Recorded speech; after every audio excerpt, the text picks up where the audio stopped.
I'm Petra and today I'm so excited to be able to be baptized.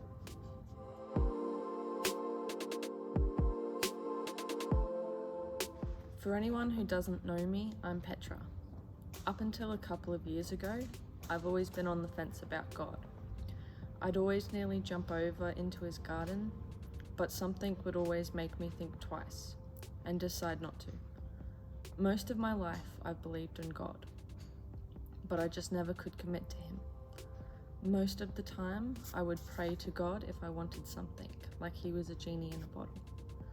As I got older, I realized that that wasn't how God works. He gives you what you need and what you can handle. But don't get me wrong, a couple of my wishes did come true.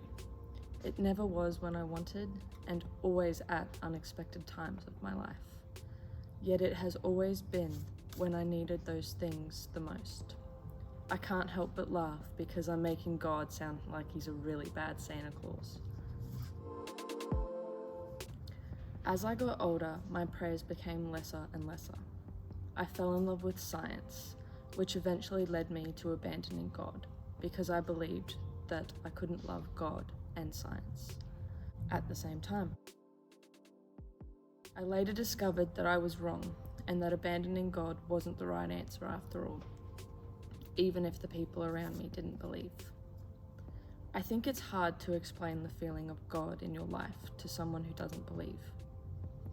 It's hard to express that feeling that you get when you pray in church and all of a sudden your head is dizzy and you feel this crushing weight on your chest and on your shoulders. But at the same time you feel at peace. You are filled with a love that is so big that you want to cry. You feel nothing is wrong in the world and you forget where you are.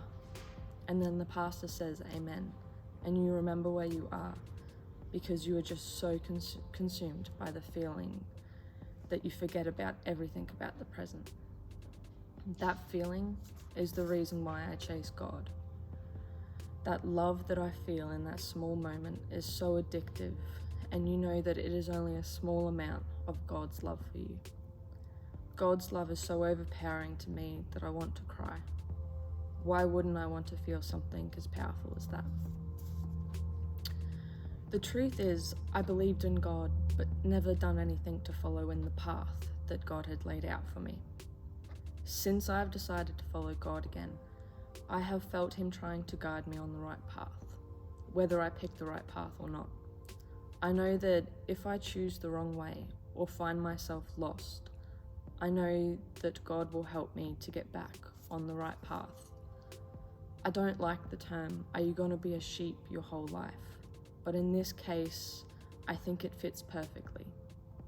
All I've really said is that the Lord is my shepherd and I'll follow where he leads. That pretty much sums up my journey to God up until this point.